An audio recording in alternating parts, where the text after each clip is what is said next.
Bom dia, aqui é Remo Noronha, mais uma aula de Física ou Matemática.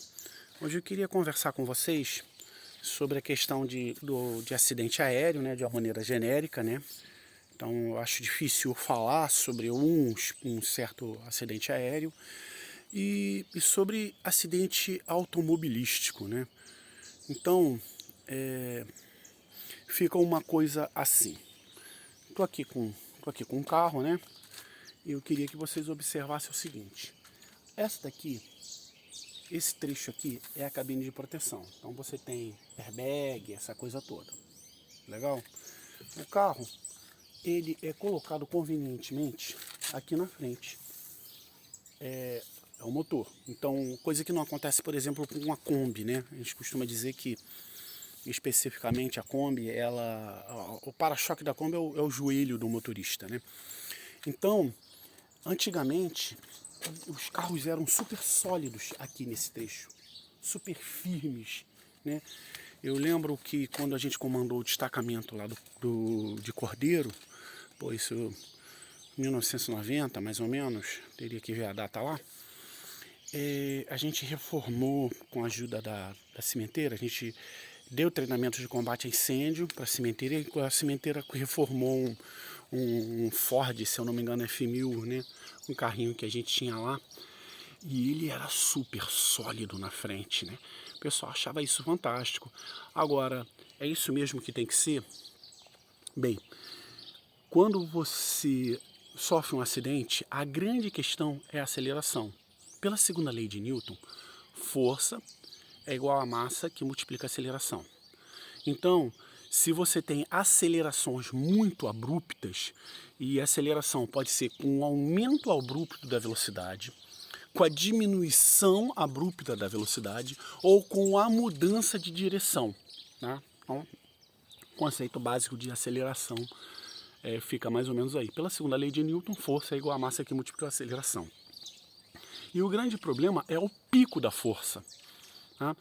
Eu já tive uma conversa com vocês sobre socos no karatê e tudo mais, né? E um dos conceitos de você dar um bom soco quando luta karatê é o kimi.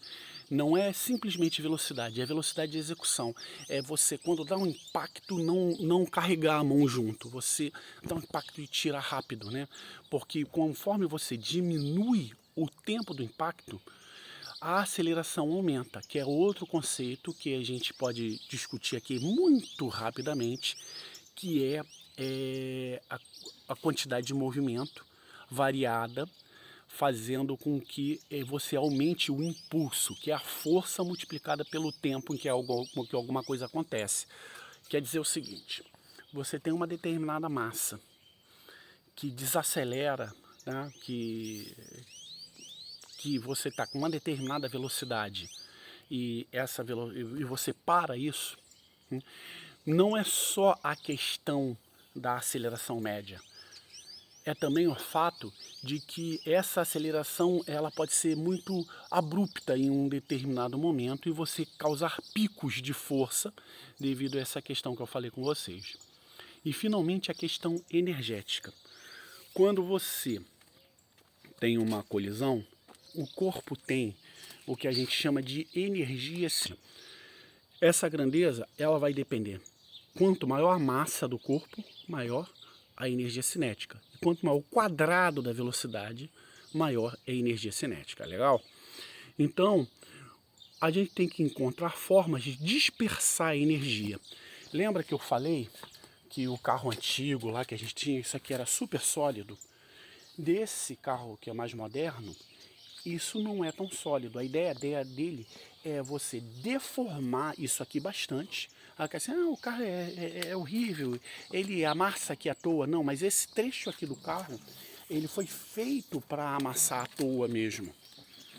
Para ele amassar bastante, para ele dispersar a energia e proteger a parte mais sólida do carro, que é a célula de proteção. Não é competição, é maneiro e tudo mais, essa coisa toda. Mas também tem esse aspecto de que as inovações que você tem da Fórmula 1, esse conceito de célula de proteção, tá? Ele veio da Fórmula 1. Os primeiros carros de Fórmula 1, que sei lá, o João Manuel Fangio corria, eram verdadeiros caixões ambulantes. O cara não podia bater de jeito nenhum. Hoje em dia, você tem acidentes assim espetaculares em que, graças a Deus, o piloto sai andando, justamente devido a essa tecnologia toda. Já com aviões, isso já é um pouco mais complicado, tá? É até algo que eu quero abrir parênteses aqui. Qual o nome do livro? Os Engenheiros da Segunda Guerra Mundial, né? Eu li um livro que uma das coisas que o livro falava era isso. Como é que você faz blindagem em um avião? Você pega um avião, vai lá, leva... O avião tomou um monte de tiro e voltou. Aí o pessoal começou a pesquisar quais partes do avião levavam tiro. Aí eles chegaram à conclusão de que a blindagem do avião deveria ser pesadíssima, em trechos da asa, locais distantes do cockpit, até que alguém pegou aqueles dados e fez a pergunta básica. Caramba, esses são os aviões que voltaram?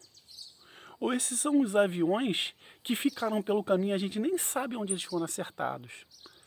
Aí o pessoal mudou totalmente o paradigma. Caramba, se acertar aqui, aqui e ali, você não precisa blindar, porque o avião volta. Então tem que blindar o quê? Tem que blindar onde tem o combustível, tem que blindar onde está o motor, né? O resto não tem que blindar, porque se blindar o avião vai ficar super pesado. Não? Então, não é somente você ter a informação, é você saber tratar a informação para poder utilizar da maneira adequada. E é aí que eu quero chegar. Por que que não? Por que que a questão da célula de proteção num avião, você não consegue fazer ela tão bem quanto faz com o carro? Porque o avião voa. Se o avião voa, se você aumenta muito o peso dele, você, na verdade, vai estar diminuindo a segurança do avião de uma maneira global. Então, o avião ele não tem que ser super blindado. Ele, em matéria de célula de proteção, que nem a gente faz com carros. O avião, na verdade, ele tem que ser o mais leve possível para que você não sobrecarregue a estrutura dele. Poxa, outra coisa também que as pessoas às vezes se assustam, né? A asa ela tem que ter uma determinada flexibilidade. Se ela for muito rígida, ela não vai aguentar a vibração. Tem um monte de coisas aí.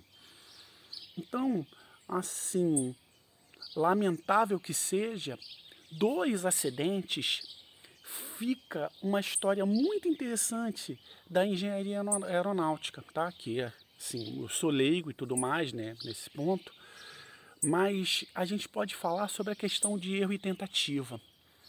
Vocês sabem por que o vidro do avião sempre é redondinho? Porque os primeiros eles colocavam com quina, ele sempre rachava justamente na quina. Então passaram a fazer arredondado.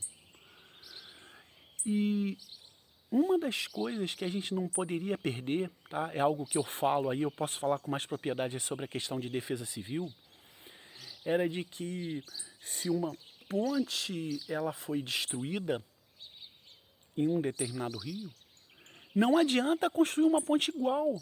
A próxima ponte que você vai construir lá, ela tem que ser melhor. A gente tem que aprender com os nossos erros e tornar as tecnologias melhores.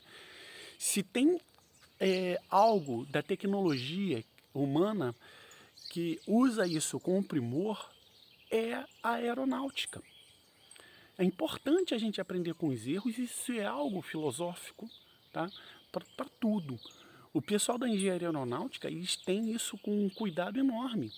Se por um acaso um acidente lamentável aconteceu, o que a gente não pode perder é a lição. Porque aquele acidente, infelizmente, já aconteceu. Mas a gente pode entender e criar novos protocolos para evitar que um novo acidente aconteça. Então, eu encerro aqui a nossa conversa para que a gente também pare para pensar nas questões da nossa vida. Errar, todo mundo erra. Mas se você está aqui andando sobre esse planeta, repensa as coisas que você errou para poder fazer melhor da próxima vez. É isso. Como eu digo sempre, se você é estudante e está aqui, lute, persevere e vença.